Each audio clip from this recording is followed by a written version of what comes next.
In this video, I'm going to take you through the top 10 reasons that long-term disability insurance companies will deny your disability claim. Then, for each of these reasons, I'm going to give you a tip on how you can handle it. I'm David Brandon, disability lawyer, founder at Resolute Legal, the place where people turn when they need to win disability benefits from insurance companies or government agencies. Let's dive into this right now. Top 10 reasons why your long-term disability claim could be denied. Number one is that the insurance company will say that you are missing key documents. Now, what they mean by this is they're going to say that based on what they have, they can't approve the claim, but there's this important information they need. And once you get that to them, they may reconsider the situation and approve the claim. Best thing you can do here is just get them the information they want. It's usually going to be a list of doctors' records or information like that. Just get this information to them, let them reassess your case. Number two is closely related to the first one, is that the evidence does not disclose a total disability. So this one's slightly different because they're saying now they've reviewed everything. There's no other documents they think are missing, but upon reviewing everything, they don't think there's enough here on the evidence to show that there's no work that you can do or that you're unable to work. This is a tricky one because it means that they've seen everything and this is what their decision is. So to change their decision, you need to introduce new information in or change the dynamic completely by getting a lawyer and attacking, having a lawyer go at it to convince them that how they're viewing the evidence is incorrect. Very unlikely you're going to convince them that their decision is incorrect without introducing new information at this point or bringing in a lawyer. All right, number three, late filing of your application. So what does it mean by late filing? With every long-term disability claim, there's a deadline by which you have to apply. So you become unable to work at a certain point, the clock starts ticking how long you have to apply. You can't wait forever. You have to find out what the timeline is for your specific plan. In any event, what happens here is if you're late, even by a day or a month, the insurance company can choose to deny your claim on that basis. Now, in many instances, especially if you're not that late, it's possible to have a judge extend the time. I would strongly recommend that you seek legal advice. If they come back and say you're late and we're denying it, get legal advice immediately. Don't try to make excuses or correct things or say this is what happened. Very important that when you are trying to get an extension from the judge, there are very specific things that need to be in place for a judge to agree. You don't want to introduce a bunch of information if it's not going to be helpful to having the judge grant you that extension. So resist the urge to just try to make excuses and give information. You could be shooting yourself in the foot. All right, number four is the change of disability definition. Most insurance policies have two definitions of disability. They'll cover you for a certain period of time if you can't do your own job. After that, they'll only cover you if you can't do any other work. So that's a common point. This disability change of definition will happen usually anywhere in the 2 to 3 year range, depending on the plan. But the insurance company will say, yeah, we've been covering you up till now because we agree you can't do your own job, but we think there's other work you can go do. This is a difficult spot to be in. You are going to have to convince them to change their mind by bringing in new information and usually by bringing a lawsuit against them or by appealing it outside of the insurance company. Number five is not communicating with the insurance company. This is a common one, and it's really a messy one to be in. So if you get denied for this reason, just speak with a lawyer to see what should you do in this situation. Failing to communicate means that you're not getting back to them. And you see things can break down here because maybe you only want to use email. They want you to do a phone call. And so even though you're willing to do email, they want a phone call. They'll terminate it because you're refusing to do a phone call with them. It can be as simple as that. So basically talk to a lawyer who can see if you're being reasonable in the situation. If you're not, then you may have to make some concessions and speak to the insurance company in whatever way they want. Okay.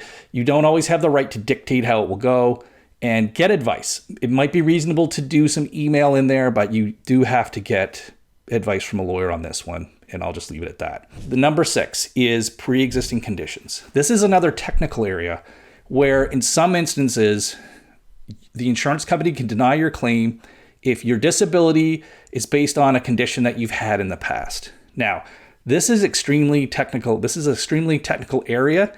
And again, if you get this type of denial, Resist the urge to try to figure it out and give information. Don't do any of that. Go get legal advice right away. This is not, when you're thinking of a pre-existing condition for these insurance policies, it is not the general idea of what people have in their head of what a pre-existing condition is, especially not what a doctor might consider. It's very narrow in terms of the time period it's talking about, the types of conditions, and what can qualify. So get legal advice right away. This is a very technical area, and don't try to do this one on your own. Trust me on that one. The seventh reason is failing to attend an arranged medical appointment. The insurance company has the right to send you for assessments that they arrange. So it's common for them to set up a medical appointment with a doctor or other professional. They'll pay for it, they'll arrange it. And if you don't show up for that appointment, then they can terminate your claim based on your failure to attend an arranged appointment. Now, again, this can get messy. How you get around this is to show that you aren't actually refusing, that there was legitimate reasons for not going. But again, get an outsider to tell you whether what you think is reasonable may not be reasonable. And quite often that is the case. So get outside counsel on this before you try to do appeals. Most often I'm telling people that you have to go to this appointment. When they think there's good reasons for not going, I'm saying, yeah, but it's really not good enough reasons. You are going to have to go. But again, get legal advice if this is the denial. This is an easy one to overcome if you handle it correctly. The next one here is number 8, and that is refusal to attend or participate in a return to work program. Very similar to refusing an appointment. This one's a little bit different though. At some point in the claim, the insurance company may take the view that it's reasonable for you to try to go back to work now. Usually it happens at that change of definition, but it can happen really any point. It may be as simple as saying they think you should go and try to go back to work, or they will arrange a program where you work with someone in the lead up, and the outcome of working with the rehab professional is that you will start going back to work, maybe part-time, working towards full-time, but they want you to engage in that process. You and your doctors may view that that's completely inappropriate, that even engaging in this process, there's no sense because you're not going to be able to do anything. Again, get legal advice here. Sometimes it's reasonable to participate to some degree in these programs, even if you feel like they're not going to be successful. And if you get denied for this reason, it's a tough one going forward because judges will assume that if you don't try, that could be held against you, even if your doctor supports you in not trying. So get legal advice on this one. The 9th reason for denial is not following medical advice. Now, this is usually going to be medical advice from your own treatment providers. And what the insurance company will do is they'll scour all your records, past records, current records. They'll look for any time where your doctors or treatment providers recommended something and you didn't fully do it.